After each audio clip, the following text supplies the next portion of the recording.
ہر چیز انسان کے بس میں نہیں ہوتی اور نہ ہی حالات ہمیشہ تمہاری مرضی کے مطابق ہوتے ہیں۔ یہ ممکن ہی نہیں کہ جو ہم دوسروں کے ساتھ کریں وہ ہمارے ساتھ نہ ہو۔ آپ 40 عالموں کو ایک دلیل سے ہرا سکتے ہیں، لیکن آپ ایک جاہل کو 40 دلیلوں سے بھی نہیں ہرا سکتے۔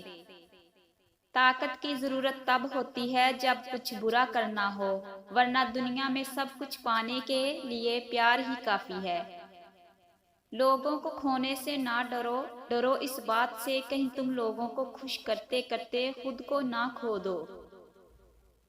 ہر نیا منٹ شروع ہو کر یہ اعلان کرتا ہے، جو شخص بھلائی کرنے کی قدرت رکھتا ہے تو کر لے، اس لیے کہ میں دوبارہ لوٹ کر آنے والا نہیں ہوں۔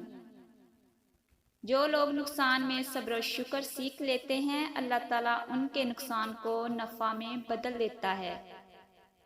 ہمیں پتہ بھی نہیں ہوتا کہ ہمارا رب کس کس مقام پر ہمیں گرنے سے پہلے تھام لیتا ہے۔ امید اور خواہش لوگوں سے نہیں، اللہ سے کی جاتی ہے۔ رسول اللہ صلی اللہ علیہ وآلہ وسلم نے ارشاد فرمایا، تم تکلیف دہ چیز کو راستے سے ہٹا دو، یہ تمہارے لیے نیکی ہے۔ اللہ تعالیٰ نے انسان کے ہاتھ میں نیت اور کوشش رکھی ہے، کامیابی صرف وہی دیکھتا ہے۔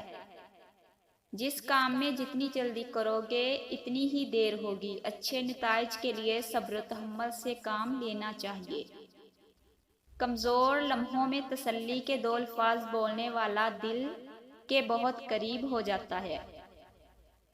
دولت اور عہدے انسان کو عارضی طور پر بڑا کرتے ہیں، لیکن انسانیت اور اچھا اخلاق انسان کو ہمیشہ بلند درجے پر رکھتا ہے۔ زندگی کی حقیقت جو مل گیا وہ بہترین ہے، جو نہ مل سکا اس میں بہتری تھی۔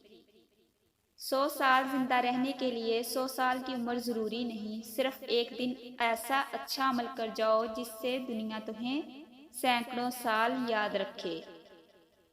دائمی محبت صرف ایک ہوتی ہے، ایسی محبت جس سے کبھی زوال نہیں آتا، اور وہ محبت اللہ کی محبت ہے۔ دوسری ہر محبت کی ایک مدت ہوتی ہے، پہلے اس کی شدت میں کمی آتی ہے، پھر وہ ختم ہو جاتی ہے۔